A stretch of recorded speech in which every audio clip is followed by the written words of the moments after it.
Hello YouTubers.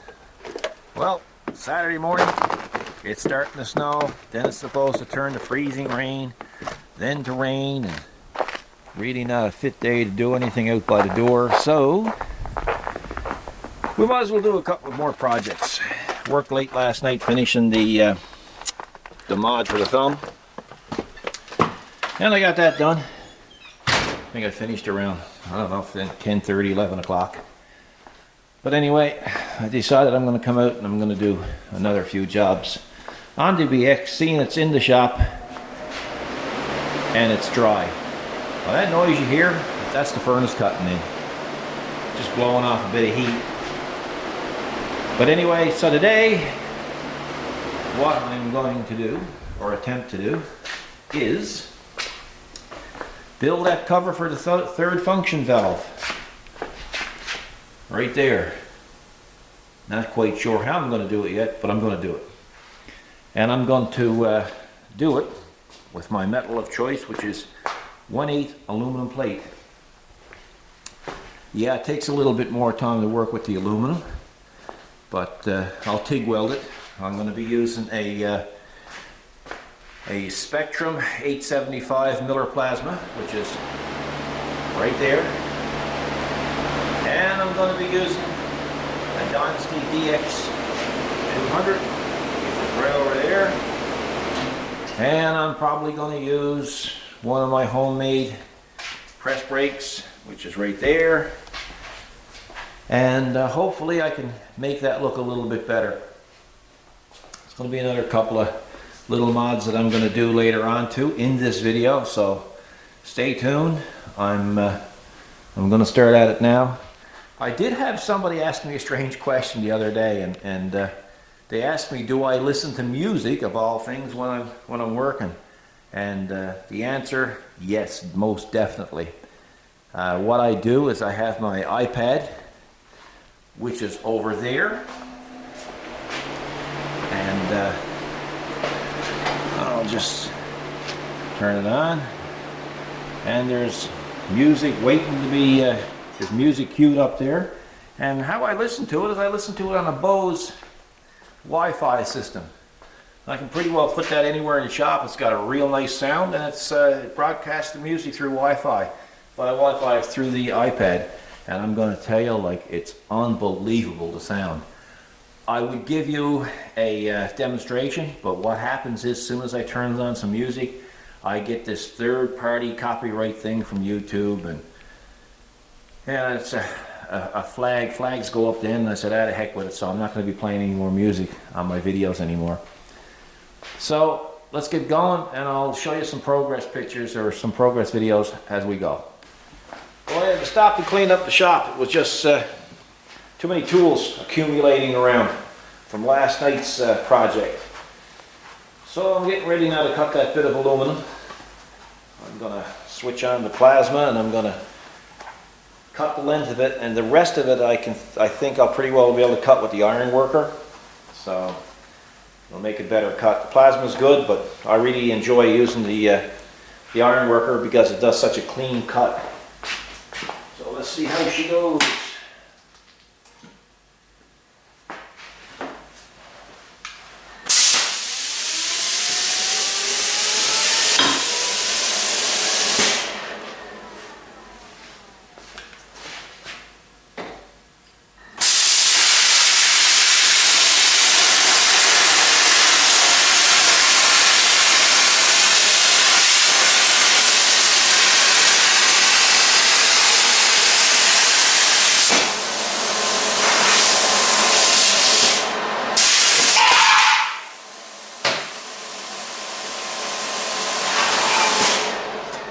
Nothing to it.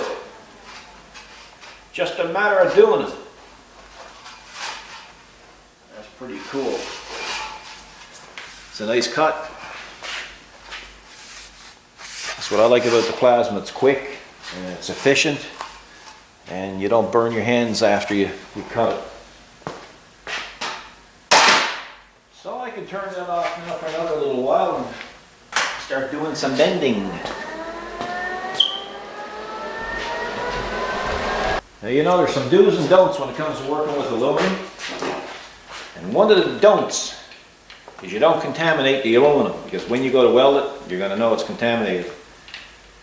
This is a flap disc that I used the other day on some mild steel. Disc is still really in good shape, but can't use it on aluminum, because if I start to grind the aluminum, the edges of the aluminum a little bit, I could impregnate steel metal particles into the aluminum, and when I go to weld it, it's going to be a terrible job. So off goes this disc, and on goes a brand new one. And what I'll do is I'll mark this disc as steel, and that way I'll know not to use it on aluminum. And don't ask me how I learned that. I learned that the hard way. Well, there she goes. We'll put the new one on. Just a little tip, just in case you guys didn't realize it, but you really need to keep your metal work clean when you're doing aluminum. And even like, I'm going to go TIG welding, and there's going to be some tips that I'll give you on TIG welding when I start at it, so bear with me, folks.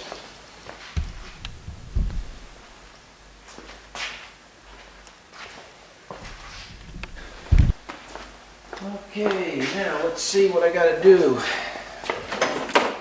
I got to look at my tools. So we'll make the first cut here now, very short.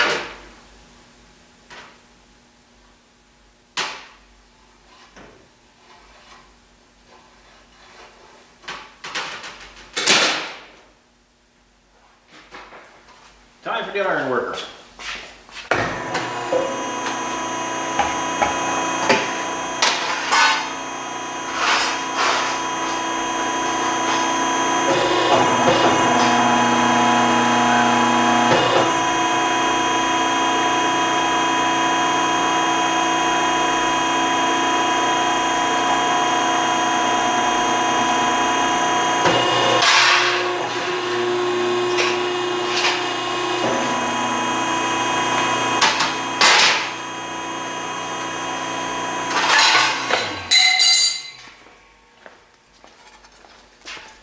That's a nice sheared cut.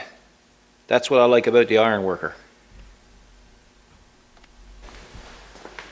Okay, I got to put a 45-degree angle on this here. So what I'm going to do now is I'm going to bend it in that little brake that I built a few years back when I was doing the forklift project. It's after coming in pretty handy, actually. So there's my mark. But what I usually do is I usually just heat it lightly with a propane torch first. There's other ways of doing it, of course, but this is the way I'm going to do this, and that way I can bend it without actually breaking it or cracking it. So it's funny how you look at things sometimes and they don't look square, but heck, that's square. But anyway, so let's see what happens.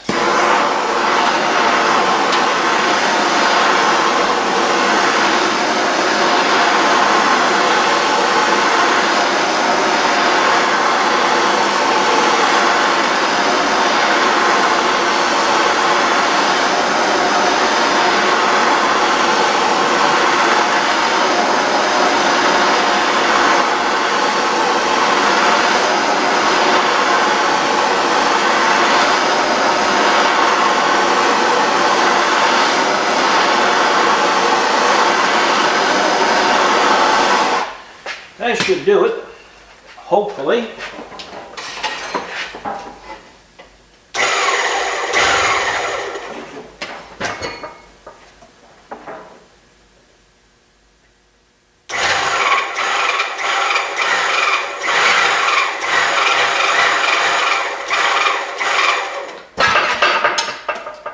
I need a bit more.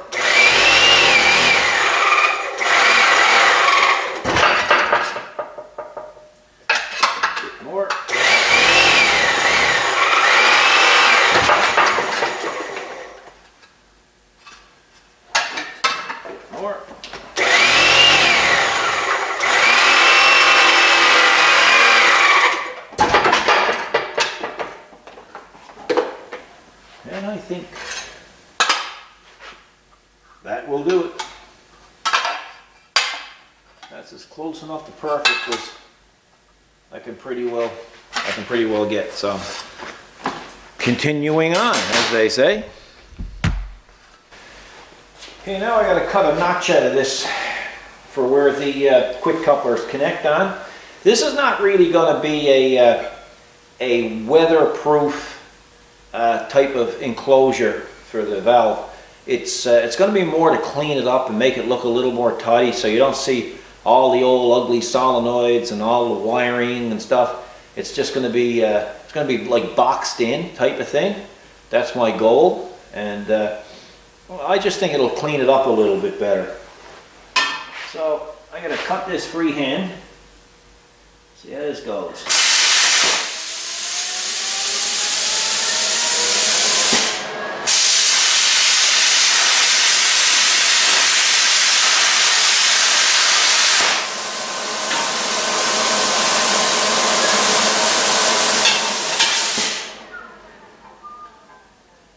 A little tough when they're close to the edge.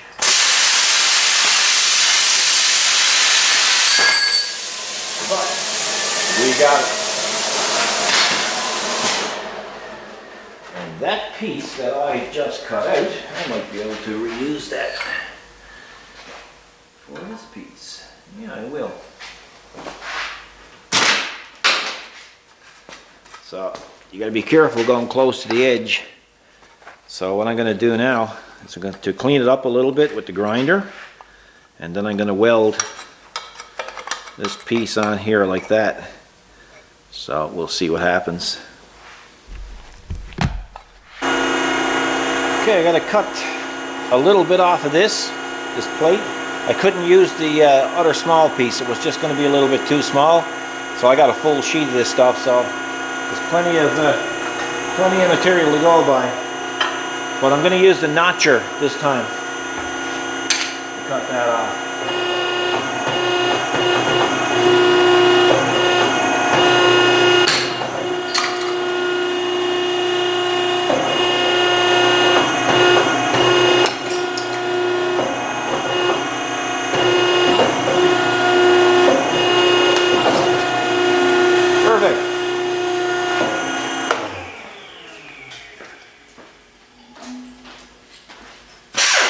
Another thing I like to use when I'm doing my metal work is I like to use the ear file.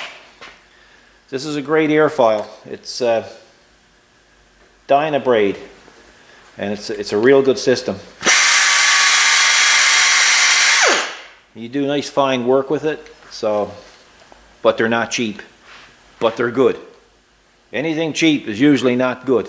As they say, you get what you pay for in this world. So what I'm going to do now is I'm going to take, see if I can move the camera a bit. I got to take this piece here now and notch it out. I don't really have a plan when I'm doing this this type of thing. I just end up digging into it and kind of just doing it.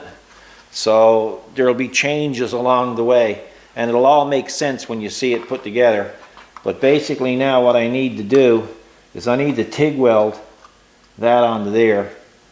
So I can, I'll start with the TIG welding there now and check the fit and finish, and then we'll move on to the other remaining steps. A couple of things I like to do before I start the TIG is I like to take my tungsten and I like to clean them up and sharpen them. Some people use a grinder. And I don't use a grinder, I use a tungsten sharpener, and it works quite well. I'm just going to show you how it works. I basically put it in like that, and you twist it, and there's what you get. And usually what I like to do is I usually like to sharpen both ends.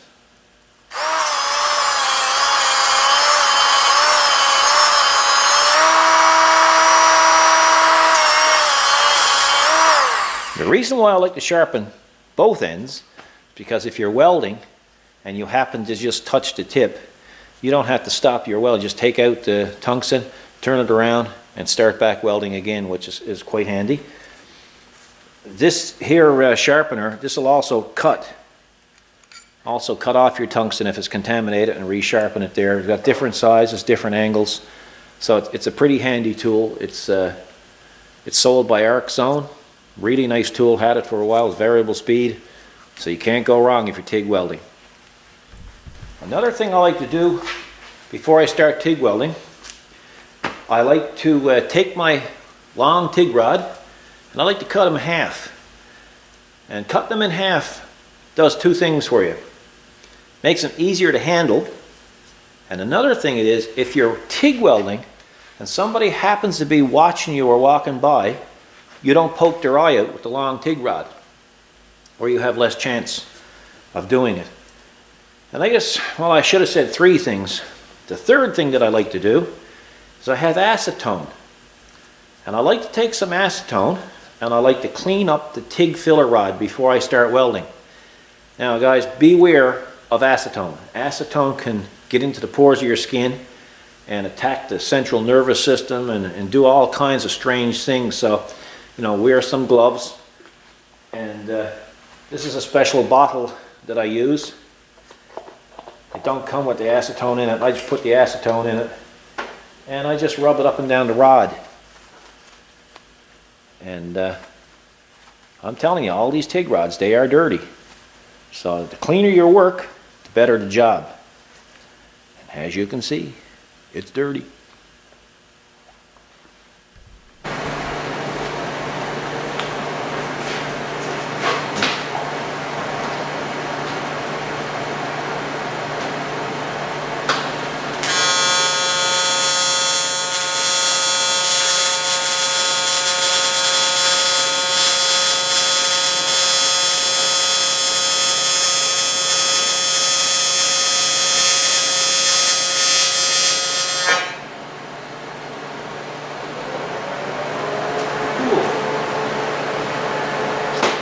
Show you the weld now in a few minutes, guys.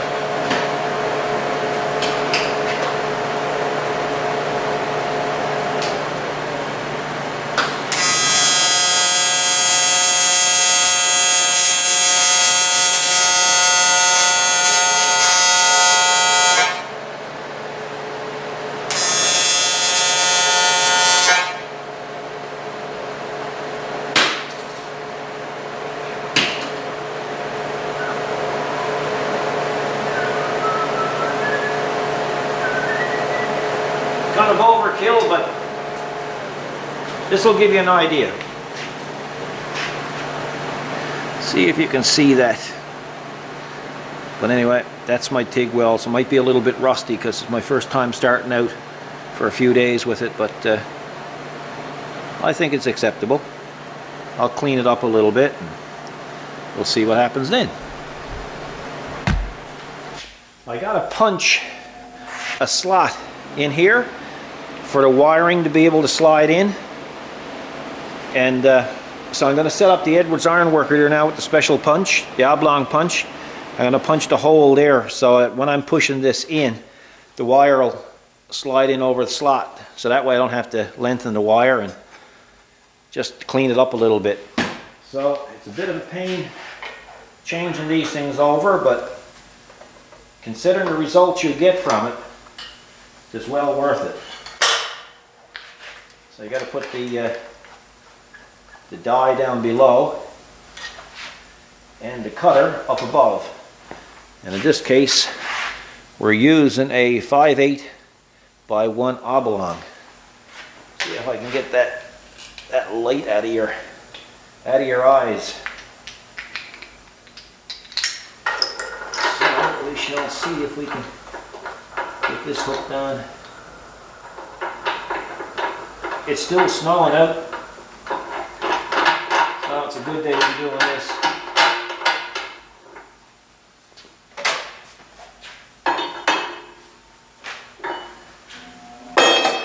So I'll do a test first to make sure the die is lining up with the punch.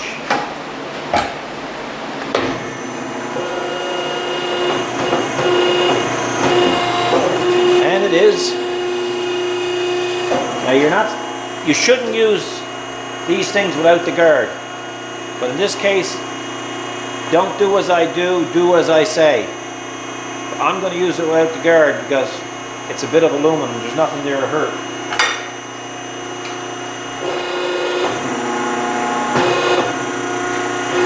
Maybe I'll set up the camera for you so you can see it better as it's punching. Some of you fellas might not have seen an iron worker before. So we shall see if I can get it in closer for you.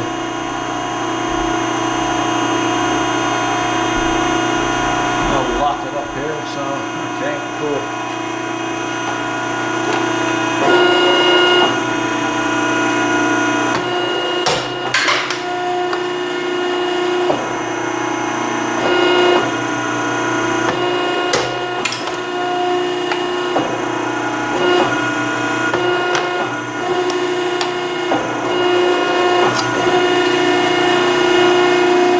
Clean it up a little bit there now with a file, and then that'll be my slot. Okay, let me back up a little bit there now. Okay, I'll clean it up there with a file, and that'll be my slot. I'm not sure how many people realize it, but there's actually a file for just filing aluminum, and this is one of them here. And it really takes aluminum down good, and I use a file brush to clean out the grooves. So just wanted to bring that to your attention just in case you didn't know. So there you go. Nothing fancy, but it works. I welded it on the inside too, but it really didn't have to be. The outside is plenty, and I grind it down right there to give it a nice edge. I also slope this here so I can get at my quick connects easier. So I got to weld a back in it and then a front in it, and then I got to punch some holes and stuff so I can attach it to the actuator. But it's coming along nicely. I think it'll look a lot better than without it.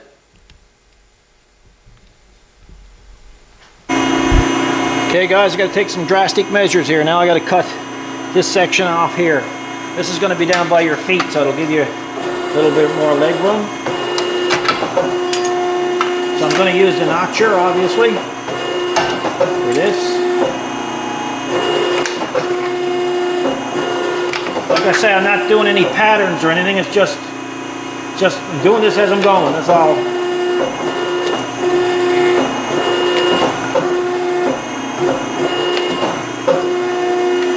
I think that'll do it. We'll try that and see what happens. Okay, well, the compressor is running. Compressor is running, the TIG is running. But anyway, so far this is what I got done. It's coming along quite nice. It's nothing fancy, but it's going to work. Now what I usually do when I'm trying to do something half decorative is I'll weld it good on the inside, and then I'll flash it over on the outside, then I'll grind it. And that way when I go to paint it, it'll have a nice appearance to it. So what I got to do now is I got to put a piece on it here to come down and go along the edge. And that'll be pretty close to finished then, but I still got another little trick that I want to show you, so bear with me, please. Well, I'm moving right along. I got another piece cut here, as you can see, and I'm going to weld it like that, and I'm going to have to bend it, and then see if it fits. If it don't fit, I got a problem. Hopefully it'll fit.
You guys ever see these before?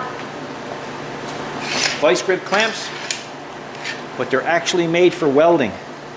Copper ends on them. I bought these back in 1992, and I haven't seen a set since. But they're great clamps. Just about got that welded up. Gonna do some tidying up, then I'll show it to you again. Okay guys, this is it. That's the final look at it before I paint it. All aluminum, very light.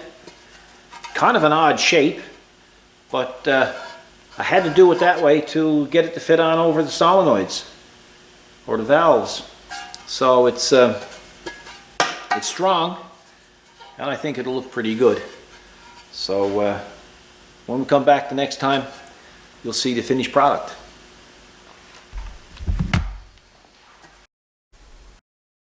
Okay guys, this is what we had before. You can see the lines, you can see the solenoids. So we'll flick over now and I'll show you what it's like now. The third function valve cover is finally completed. I got a LED spotlight on it there now because it's kind of dark here in the shop. But let's have a look at it. Let me see.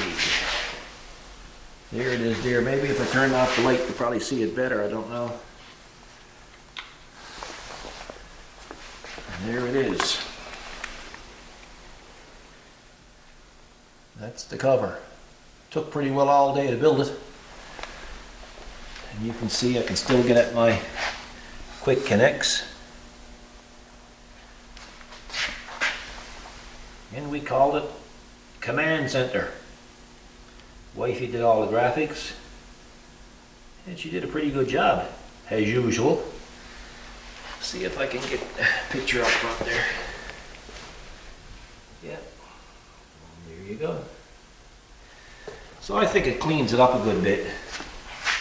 You can't see the old mechanics part of it. So kind of looks like it belongs there, to be honest with you. Well, I feel it do anyway. I'll let you guys be the judge of that. So let's see on the other side.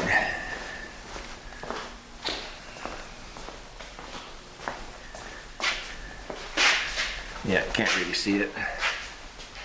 Yes, you can. Yep.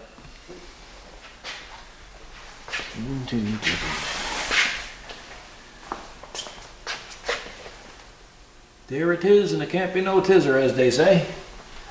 Anyway, folks, I hope you enjoyed this little build. A little bit of welding involved, and a little bit of cutting and forming, and like I say, it's with these jobs here, I don't have a plan in mind. I just come out and I know I got to build a cover, but I don't know how I'm going to go about it, so it just kind of comes to me as time goes on.